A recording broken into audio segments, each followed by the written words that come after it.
showcase that everyone can be connected to science, and we want to talk about our favorite TV shows and also our favorite scientists and our favorite villains and in these shows. So today I have a panelist of awesome scientists from all over the United States. Some of these amazing scientists are part of the If-Then initiative. You'll see statues. You heard of the If-Then initiative? Some people, yeah, awesome. You'll see some statues. We're actually going to be hosting the initiative and the statues at the Science Center, so hopefully you'll get to come and check it out. The If-Then ambassadors, these female scientists and engineers are dedicated to advancing women innovators in STEM and inspiring the next generation of girls. The If-Then initiative is an effort by the Association of Science and Technology Centers and is funded by the Lydia Hill Philanthropies. So let's get to it. Let me introduce our fabulous panelists here. So right here to my left, I have Jay Gardner. And Dr. Jay Gardner is a cancer researcher and illustrator who loves combining these interests by making her own comics and scientist trading cards.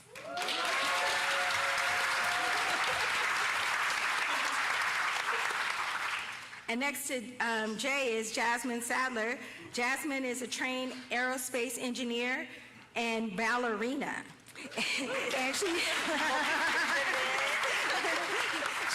she uses her MBA and her doctorate in education working towards creating a global STEM and arts university.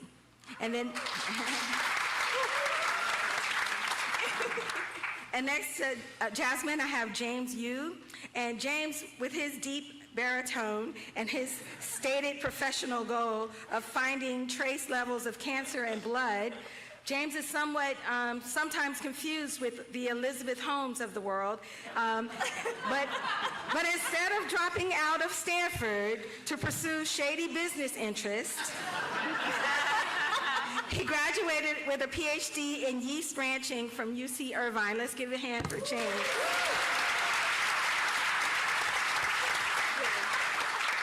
Next to James, I have Gracie Ermey.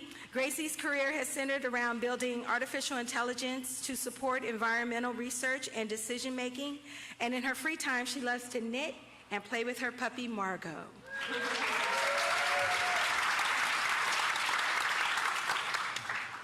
Last but not least, here we have Corey Latham. And Dr. Corey Latham is a technology entrepreneur who has developed robots for kids with disabilities, virtual reality technology for the space station, and wearable sensors for training surgeons and soldiers. So she's the author of Inventing the Future, Stories from a Techno-Optimist.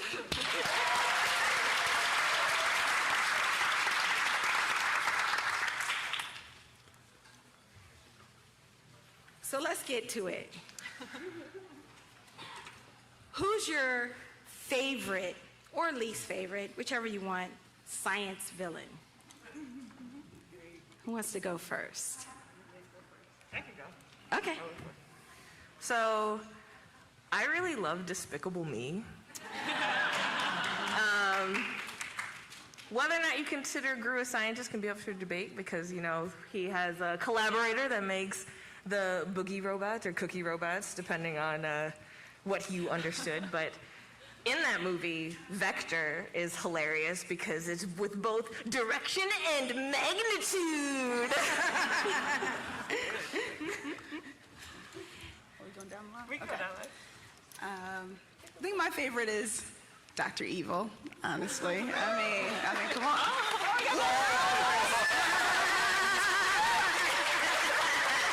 Stand up, come out. Yes, I love it. Yeah. Wonderful. I mean, I love all the Austin Powers movies, but then Dr. Evil in particular is, like me, a CEO too. And so, you know, running a business or a corporation or a despicable place, but then you have lots of scientists on your team. And so that's like me. I have a lot of good scientists that I work with, and we do outreach and education. So, you know, if you want to send us $100 billion, you're more than welcome to do that. Nice.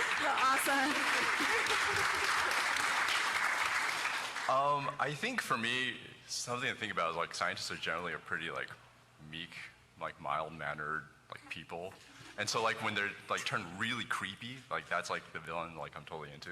So like something like a Walter White from like Breaking Bad, yeah, or like a Scarecrow from like Batman, you know, something where it's just like, oh, it's just a psychologist. Like no, not just. So yeah, that's probably my favorite.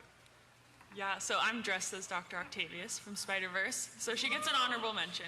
But my favorite is Dr. Doofenshmirtz from Phineas and Ferb. I feel like he portrays a really realistic view of science. Like he's always trying new things and they fail from time to time or every time, but that's like realistic in science. A lot of things you try fail, but then that's how you get to the things that work.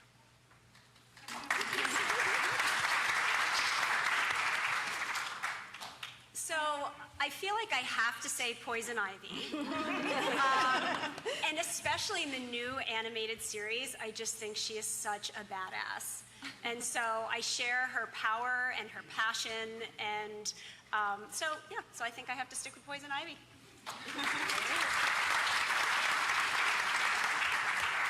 So now that you talked about your favorite, what would you say makes, like what public perspective of science makes scientists particularly good at being villains in these stories? Like, what about scientists or what about these stories makes a good fit? Yeah, well, I'll start down at this end. You know, as scientists and engineers, we have power. We know science, we know technology, and then the question just is, are we going to use our power for good? Mm-hmm.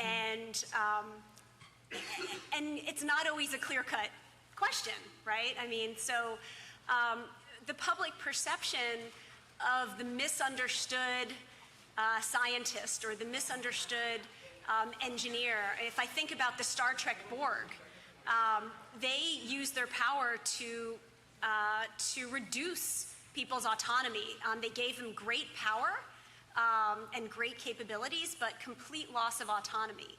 So I think the question is, when you're talking about how do you use your power for good, are you increasing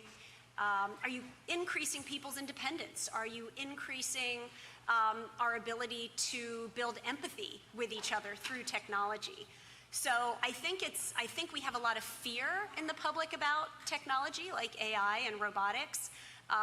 But if you're building connection between people, I think that that will turn around and we'll have a much more positive view of the things we can do with technology. So maybe the public's perception that scientists have a lot of power, right? Is there anything else that scientists have that, or at least the public feels the scientists have or think that scientists have, that make them really good villains? I can talk about it, that engineers are really just problem solvers. And so it's, what problem are you trying to solve? And so as an aerospace engineer, I help with changing air into energy. And so designing wind turbines, the big white things, the round things on the side of the airplane, aircraft engines, or like power generation solutions. So that's what I did for 10 years as an engineer. And so all of those technologies are for good, you know, backup power to a hospital or powering a small town, but then you can use that for evil. And so it's really, what problem are you trying to solve? And so sometimes the problem is like, how can I get a lot of money very, very quickly? or how can I, you know, harm my worst enemy the best way possible? And so, you know, it's still a problem that you end up solving. And so, you know, it ends up being maybe a little negative, but then that's something that I think all engineers have in common, is that we're solving problems. I think also maybe like the disconnect between, in science we have to be like very specific, and so like the terminology we use to describe like our problems, you know, we can't just say, oh, we don't have enough of this. We have to say, oh, specifically how much we're missing, or if something is a little bit off, it may not really make that big of a deal. Oh, I don't have as much hair gel in my hair today, but if we're trying to solve something in science, it is kind of a big deal. And I think a lot of that terminology, that specificity, doesn't necessarily translate well to like everyday life, and so that can give us kind of a bad rap. Definitely. Anyone else want to tackle that? Yeah, I guess just kind of building off what James was saying, like scientists are kind of mysterious, especially if you don't know anyone who's a scientist. Like I certainly didn't know any scientists growing up, and so I think that feeds into like really interesting stories that we can imagine about like, oh, what is that scientist doing in their mysterious lab, you know? So I think representation, or lack of representation, like feeds into these stories as well. Yeah, I'd absolutely agree. And also just, not only are we mysterious, but we have access to things that a lot of people don't, for better or for worse. So kind of when you start to stack all of these things on top of each other, it can kind of make like, well, yeah, of course the person that's trying to destroy the world is a scientist, just because of the resources that they have available to them. And if you were able to portray a scientist, and you know, some of you do actually write your own stories as well, what feature would you gravitate towards? Like, what would be the feature you would want to show in a story? I'm going to take this one because I make science comics. So the reason why I love comics, and I'm assuming I'm speaking to an audience that also loves comics because of where we are, but it's just the power of that the visuals and the narratives have together. So specifically why I like doing science comics is because I can translate that really technical jargon, that speak that's so precise that only scientists within that same discipline can really understand to each other, and translate it to a way that everyone else can understand. But because of the visuals, I can also start to show who are the people that are doing the science. That is not just this vaguely waves hand black box of magic and then something happens, right? Like there are actual people doing it that come from all different walks of life. We're all super different. I am not a meek scientist, so that would never be my trope. But like I can actually show the people who they are and what their interests are, and like they're human, just like everyone in this room, and I think that's really awesome. I want a yeast trading card. Do you want to be on the trading card? Because I draw the scientists, so I can make a trading card of you. Anyone else? Okay. Looking at history, right? Science and scientists have not been infallible, right? We've made mistakes. It's been very public, some of our mistakes, right? How have you seen science change over the years? I can take this one. So I work in the field of artificial intelligence, and there have obviously been, you know, we're always hearing about new AI controversies potentially, or just new developments. And a big sort of misstep of the field in the past has been just bias in these algorithms that we're developing. And so, you know, for instance, there are facial recognition algorithms that are like really biased towards, you know, they can recognize white faces really well, but then people of color, they just completely fall on their face. And that's just a complete lack of like, you know, diversity in the room when these algorithms are being developed, and also lack of diversity in the data that's being used to train these algorithms. And so I think as a field, we are, you know, hopefully I've seen learning from these mistakes of the past and, you know, moving towards being more aware, more proactive about how we're developing these algorithms and bringing more voices into the room to make this technology better. I'll add to that. You know, in the past, we've really, as a biomedical engineer, I've done a lot of work with medical technology. And in the past, we've really strived to restore function, like LASIK to return your 20/20 vision, or knee replacement to restore your joint function. But technology has progressed such that we can make you better than you were before. I mean, as I age, I would like to have better than 20/20 vision. I'd like to have, you know, I'd like to have binocular, I mean, I'd like to have a supersonic vision. I'd like to have knees that would enable me to leap bound over buildings. So, I think that we can do so much more with technology, and people are afraid of that. If you could get an implant in your brain that retained your memories so that you never had Alzheimer's, would you do that? Would you get that memory implant? Yeah? Some of you, no? I see no's, yeses. All right. See, it's very controversial, but we're to the point where we can start asking those questions, and so technology has changed. As kind of like alluded to in that intro, which I might have misunderstood the assignment. Like there's Elizabeth Holmes, right? And that's kind of similar to like what I'm trying to do in my professional life. And yeah, I'm not trying to defraud billions of dollars from investors, but yeah, she's absolutely a scientist, right? And that's exactly what she tried to do. So it's not necessarily like, well, I guess what I'm trying to say, it could be like anybody, I guess. It's just kind of driven by your like motivations and not necessarily just the ability to do science. And that's something that I've seen change over time is like how things that used to be the cutting edge of technology are so wasted now, I guess. I mean, especially now I work with a lot of middle school kids, high school kids, even early childhood education now, and even just trying to have them research something on Google, and then coming to find out that they only look at the front page of Google, like not just, a lot of us do that, of course, Google has all of these other pages of information, but they look at the front page and don't click any links. And I'm like, what? This is, it's such a powerful tool, especially when it first came out. Of course, when the internet first came out, then, search engines came out. But then to have that, power or the access to information, but then they aren't using that to click and find out more information. Right. So even for one project that we had, they were trying to figure out how many health centers were in a certain area. And so instead of finding the county website of how many health clinics there are, they searched it and then started counting the dots on a map. Wow.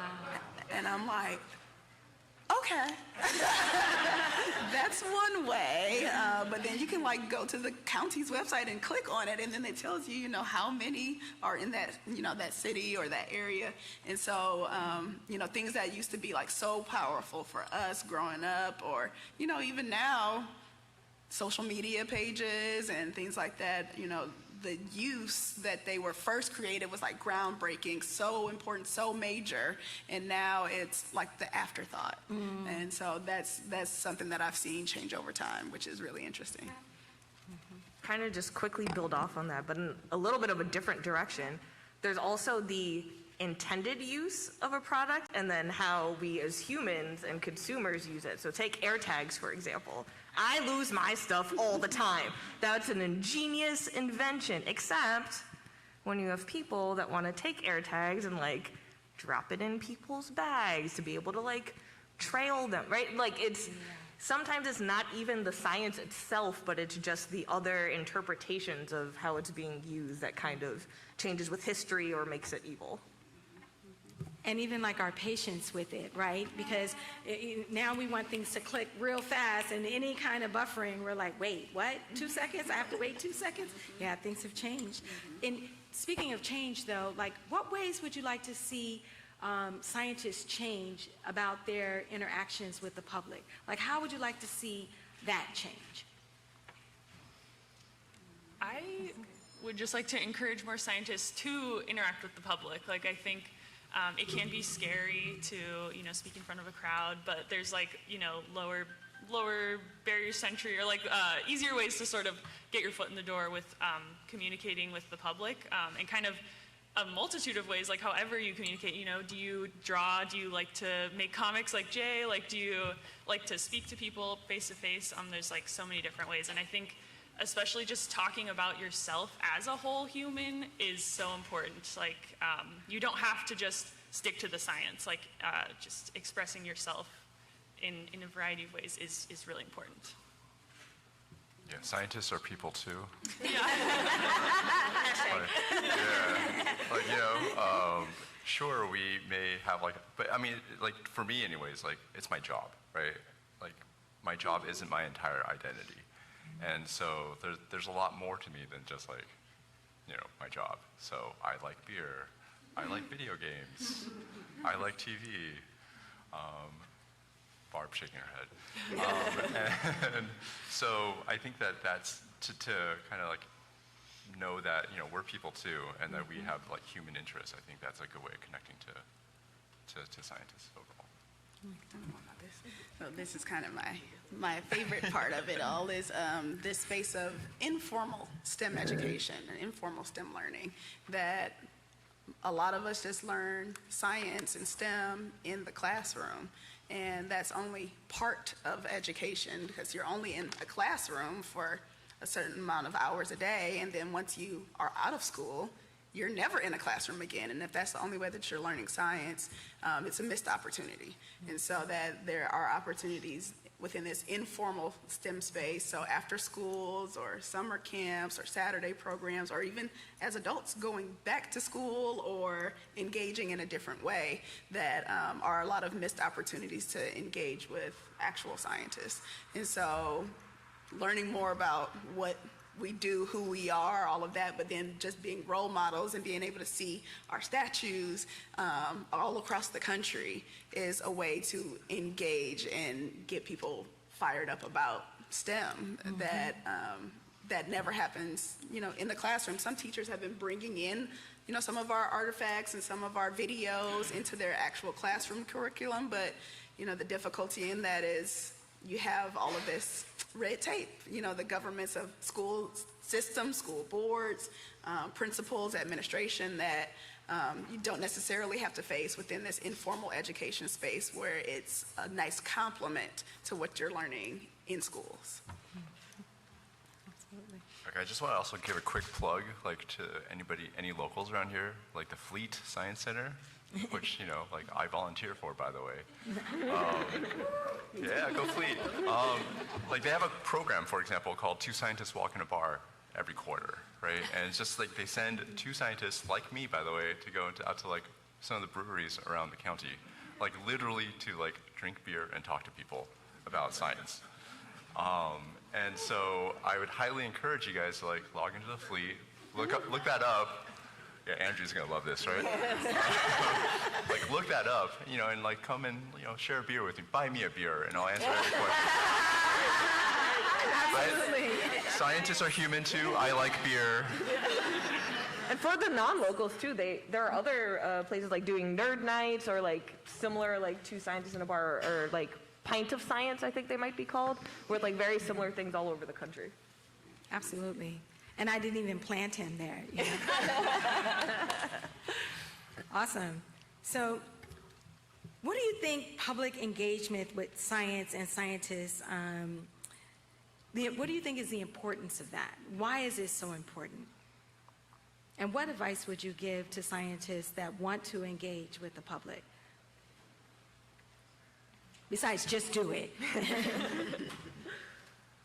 Well, I think at least in terms of advice for getting involved,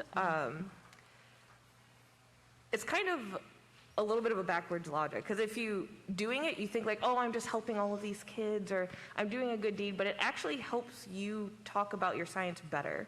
Because if you can talk about your science to someone else without using all of those big fancy terms, you understand it way better than if you're hiding behind that jargon to just make it seem like you're so big and smart and important. You actually have a better understanding it. And I think me doing outreach from when I was in college all the way through now just makes it so that I can talk about my science at any level.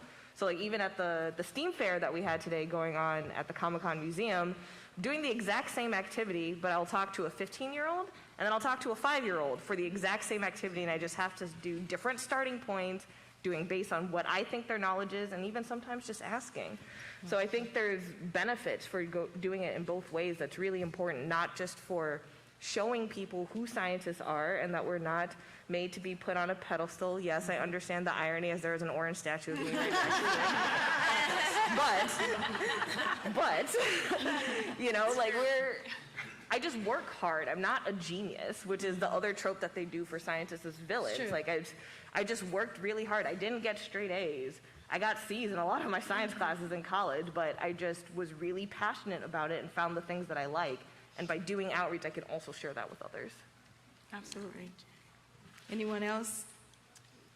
I'll just add the first part of your question, why is it important? I think we talk about this a lot as the if-then ambassadors, and like our whole mission is just to increase representation. You can't be what you can't see, so getting out there and sharing what you do and your experience and your career path, like that's so important for kids to hear about other jobs that they didn't even know existed before. Like a lot of the women who are these if-then ambassadors, I didn't know about their jobs before I met them either. So we're all still learning about, you know, what exists and what the possibilities are, and that's so important to show to kids. Awesome. And what advice would you give to the public for how to engage scientists? Like, what's the best way to participate? Besides, yes, come to two scientists walk into a bar. I think one way, I mean, there's lots of different entry points, but one way is asking a scientist, what's your type of science? Could be one. Or what's your type of math or something like that, because as aerospace engineers, our main science is physics. I'm not good in chemistry, I still don't get it, and I'm not that great in biology, you know, that's just not my jam. Physics though, free body diagrams, angular velocity, momentum, inertia, I got you. But so like ask them about their type of science, because just because you're a scientist doesn't mean you're good in all types of science. And then for me as a dancer too, I think it worked really well that I decided on aerospace, because the way that I fly through the air is the way that a plane flies through the air. And so when I'm thinking about like, well, when I'm learning gravity and thrust and lift and drag and all of this stuff, and then friction especially, you know, as a dancer, if you're sticking to the ground too much, you need baby powder on your feet. If you are slipping too much, then you need rosin on your feet. And so, you know, increasing your coefficient of friction, all of this random stuff, but it's like, I understood it a lot better, because what I love doing is dancing, and then I was able to translate that into physics terms. And so physics is all about stuff that's moving and not moving, so statics and dynamics, you know. And so it's asking them, I think that's a good opener, like kind of like a little bit, you're like, what does that mean? What's your science, and what does that really actually mean? So. Awesome.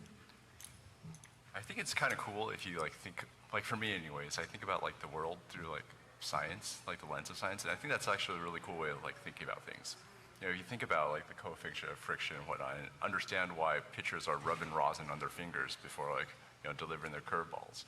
I was doing a lot of sourdough baking over the pandemic, and thinking about, you know, making bread and what kind of chemical reactions are going on to make like a really good loaf of bread. I think it's like really helpful to try to, I don't know if optimize is the right word, but absolutely to optimize my loaf of bread to make it really good. You know, to optimize for taste, texture, color. And so like once you kind of understand, like view, like that might be a reason why I think like the general public might kind of want to get into science. Just like, it's an interesting way of like viewing the world, at least for me anyways. You could leave the audience with one final thought about this before we we open up the audience for questions. What would you say? Don't be afraid to ask questions. It's a hard thing. It's a practiced thing. There's a really great science podcast. I'm not affiliated with this, so this is the non-spawn, but called Ologies. And the main catchphrase for it is, ask smart people stupid questions. And it's just liberate yourself of that fear. Because if you don't know it, you don't know it. That's not your fault. You're trying to learn more. So just, even with like small interactions, if they're a scientist or not, just don't be afraid to ask questions. Absolutely. I think for me, there's still an opportunity to learn. There's always an opportunity to learn, where if you want to go back to school, I mean, one of my tutoring clients when I first started a math tutoring company. He was a deacon for my church, and he was like 50 years old, and I'm like 25, and I'm tutoring him in pre-calculus, and it was because he wanted to get a degree in electrical engineering. Awesome. But couldn't pass pre-calculus, you know, and so then I tutored him that, you know, things went on, but you know, so never be afraid to like keep learning, go back to school for things. I mean, as I mentioned, I'm a proponent of informal education, but combining that with the formal education, that you can put those two things together, and then you can learn all of the technical information, what it's called, how to calculate it, but then you can also think about it in everyday life as well, and putting those two concepts together to learn more. Awesome. I can't follow that. I mean, honestly, like Jasmine and Jay, like those are great answers. I do what they said, yeah. Women know what they're talking about. Yeah, building off what Jasmine was saying, I think like the pop culture that we all love and why we're here, like that's a great entry point to learning more. Like maybe, you know, you love Star Wars and you want to learn more about space travel because you love Star Wars. Like those pop culture, you know, media is a good entry point to figure out what you want to learn more about. Well, I started with Star Trek, and so I'll end with Star Trek. I mean, I became a scientist and an engineer because of watching Star Trek and seeing the amazing technology, actually. You know, the holodeck and the transporter and the tricorder. So that's what inspired me to think about how, not only how could we use technology, but how could we use technology to make ourselves better. I believe that technology should be the bridge between what we can do and what we could do. And so I guess I would leave you with, you know, we all have a say in inventing the future. We all have a say in how we're going to use science and technology, and we should all use it for good. Awesome.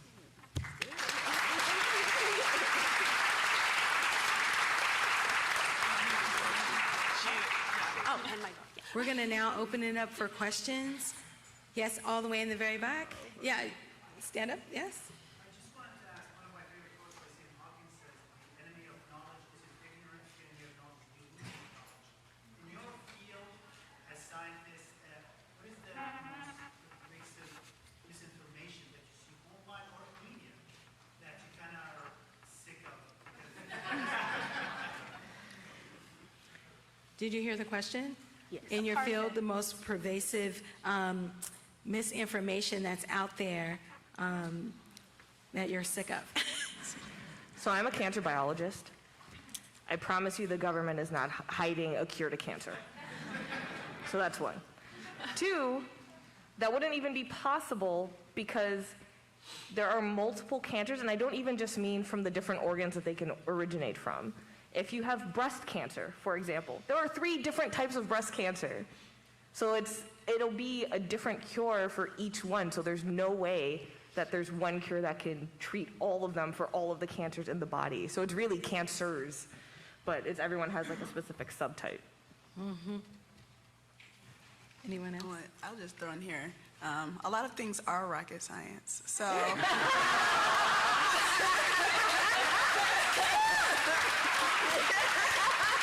So yeah, you know, as a rocket scientist, yeah, a lot of things, or I mean, I don't always say it, I usually don't say it, but other people say it for me, and then when they say it, I'm like, actually, there is a way that is, you know, if it's a rubber band, it's like, well, elasticity is a thing, stress and strain are a thing. You know, it kind of is, you know, a thing where it could be rocket science. And so I kind of play that game with myself of trying to make everything into rocket science or some kind of thing.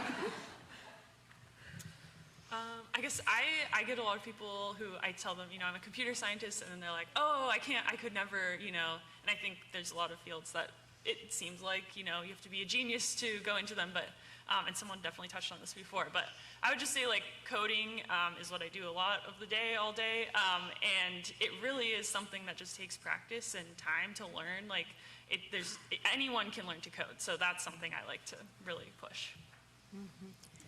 I would say that AI and robotics are not threats, they're opportunities. All right.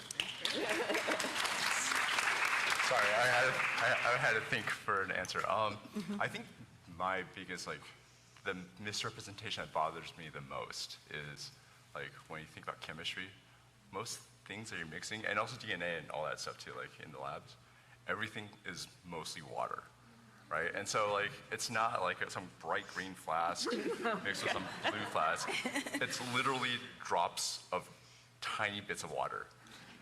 And so that's probably the biggest thing that bothers me as a biochemist. Awesome. Any other questions? Yes. I was kind of wondering if you were working with education, how do you deal with the misinformation and like education, like religion versus like science and facts versus faith, and how do you work with teaching kids? Did you hear the question? How do you work with teaching kids in the world of education?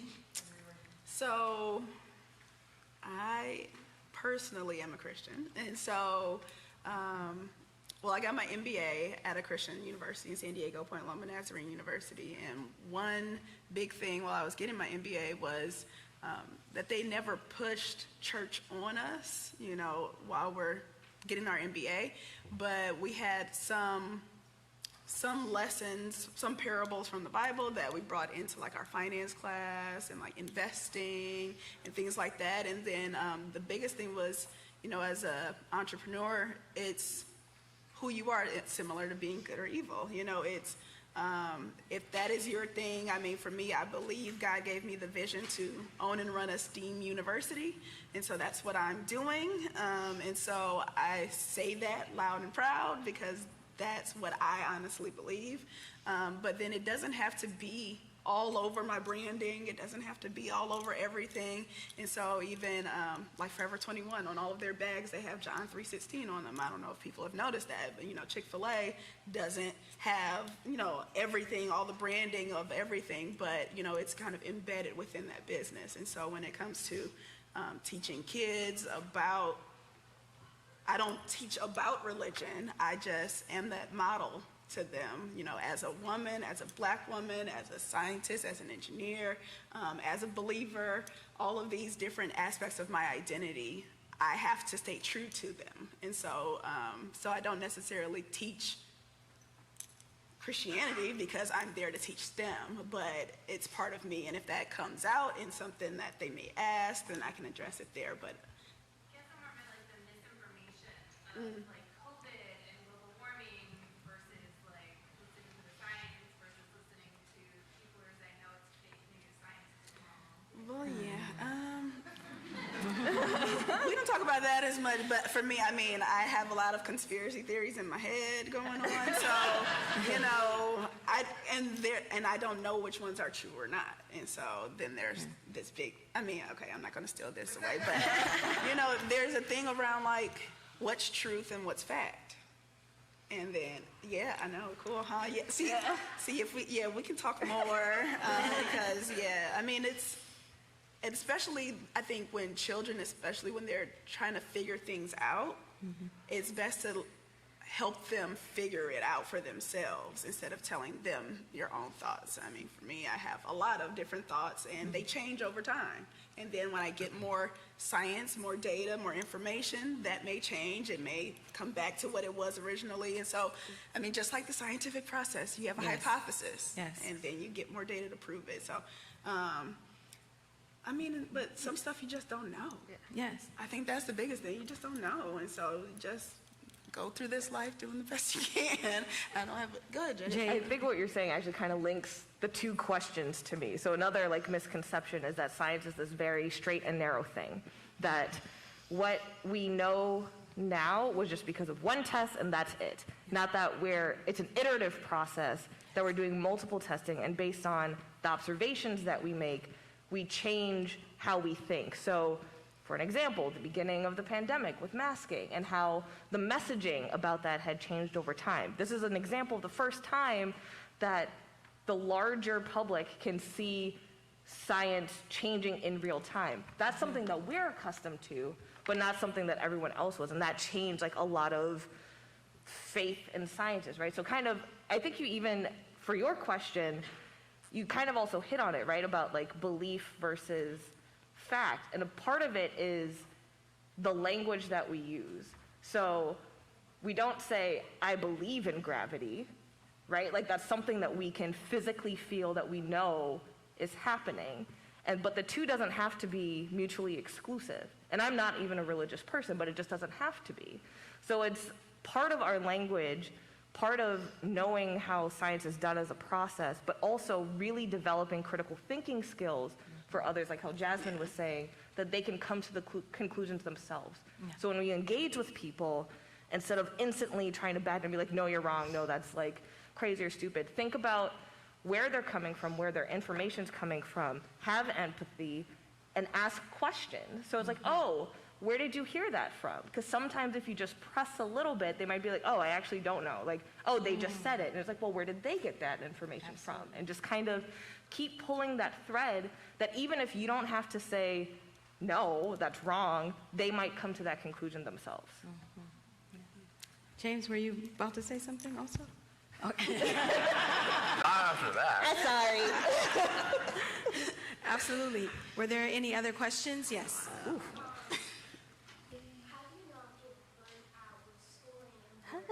Good question. The question was, let me repeat it. How do you not get burnt out with schooling and work? Oh, no. Yes, Yeah. absolutely. I was gonna say like, Yes. I was gonna say like, you know, that's like the question of life, right? Like, Yes. honestly, like, just do what you love. You know, it doesn't feel like I'm getting burnt out or like that. You know, I'm. Some people call me a workaholic, but it's just like what I love. I find it very interesting, and so when it's just something you love, it doesn't feel like work. And if it doesn't feel like work, it's kind of hard to get burnt out. For me, anyways. Yeah, and school was the fun part. Stay in school as long as you can. Right? You get to, yes. You know, you get to study the things that you love, and then actually after school it's fun too. But you do get burnt out. I think I do get burnt out. I mean, it's and in fact I ran a company for 20 years, and I decided, you know, especially when COVID hit, I had been feeling burnt out, and I used that as an opportunity. Never waste a good crisis, right? So I used that as an opportunity to shut down my company and write my book and talk about all the cool things that I got to do. And that was a new way of reinvigorating my passion for inventing and science and technology. So just find cool things to do with cool people, and you'll be fine. So I actually wrote a book on this. It's called Balancing Your Own Center of Gravity, a Manual for Hyperproductive STEM Professionals. And so there's a couple of equations in it, but it's really a narrative really to a lot of my mentees that kept asking me similar questions, and I would answer them all at different points in time. And so to people that I might never meet, I wrote this book. And one of the things, it kind of deals with center of gravity. And so being able to be thrown off of your center of gravity, one way to combat that is the things that you are really good at, do those things. The things that you're not so good at, give those things to someone else to and manage for you. And so that's one way, but I was working full-time as an engineer, in school in the evenings for my MBA, and starting my company all at the same time. So there was a lot of burnout moments that happened. Another big one is to figure out, like, in your body what your stress feels like, and like what your signs emotionally, if my room starts getting really junky, if my back starts spasming, you know, different things. Those are my signs of that I need to like take a nap. Like just forget it, take a nap, you know, and different things like that. So I think burnout is real, especially when you are hyperproductive, when you are really smart and have a lot of good ideas, and seems like you may run out of time, that there is time. Time is also an interesting dynamic, the conspiracy dynamic. But you know that some things that you have in mind to do, they may not, technology might not catch up for another 20 years. And so some of the great ideas that I have. You know, you have to just wait sometimes for that time to catch up, for that person to graduate college, for you to graduate, and then you can help me, you know, and so I might be waiting for you. And so those are all the kinds of things that, you know, you can't rush too much. And so to take that stress off of yourself a bit more to stop getting burnt out. Yeah. I think just also one more thing is like, it's cool to change your mind. Yes. You know, like, I used to be a high school teacher, right? So I taught high school for 3-4 years before I was like, you know, I'm good. And then like move on. So, but yeah, like, you know, you do what you love, but then after you're like sick of it or burnt out, you know, it's, and as like Corey and Jasmine just said, it's totally cool to change your mind and like do something else for a while and just keep going. And remember to play. Play is so important. So I work at a science center, so when I get too many meetings or too caught up, I go out into the science center, I go out into the galleries, and I play, you know. So play is really important. So remember to continue playing, okay? Awesome, great question. Anybody else? Yes. In the purple shirt? Yes. What do you think about like how in media scientists are always these incredible polyglots that are good at biology and programming and everything else? I feel like Jasmine already touched on that, but that's not a thing. No, like, we're not good at everything. I'm terrible at coding. I'm terrible at physics, so Jasmine's like, I got you for physics. I failed that class in college. I pulled out of it. Like, me and physics do not get along. I tried 3 times. It's not realistic. Yeah. That's If that's what non-scientists think scientists are like. Oh, absolutely. Yes. I feel like a lot of shows now are focusing on teams, though. You know, whether it's, I don't know, Eureka or Flash or, I mean, a million others, they have teams of people who are helping to save the world. It's not just one person. And so I think that's helping to change that perception as well, and also reinforcing that it really does take a team. And that's a lot more realistic to how you actually Yes. work than by yourself. Yes. So any other final questions? Okay. Ooh, lots of them. Yes.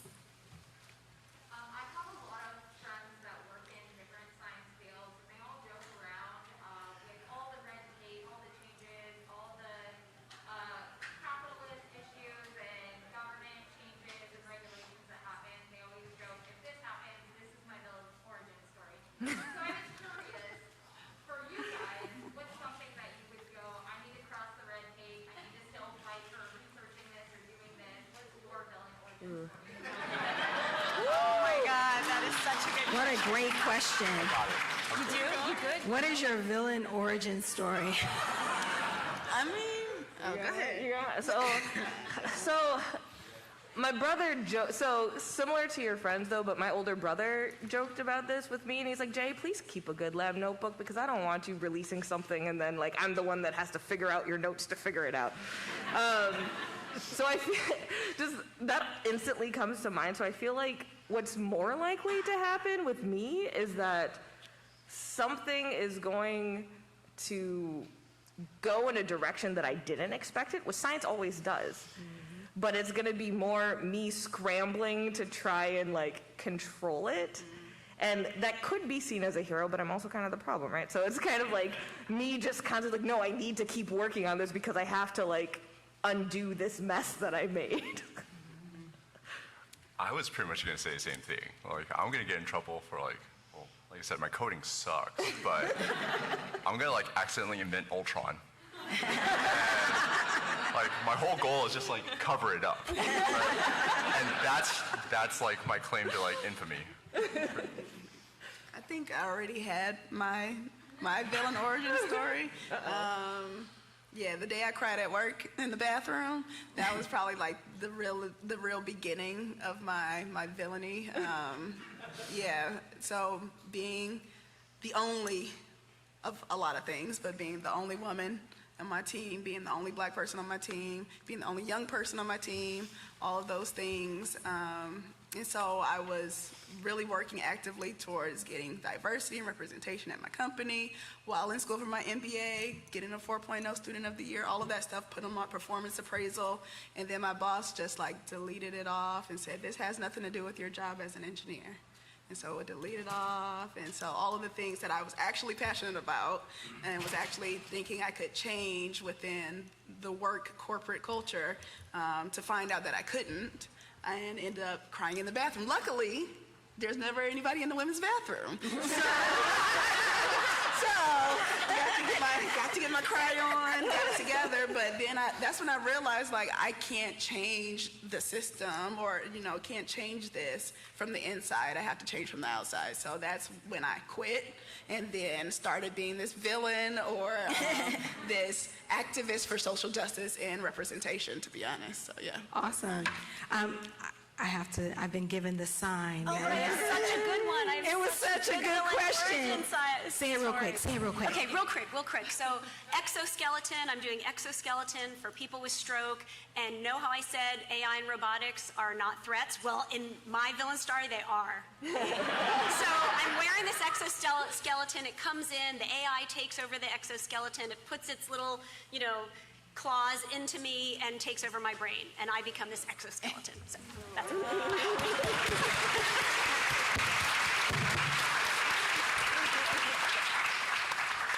Thank you so much, Corey, Gracie, James, Jasmine, Jay.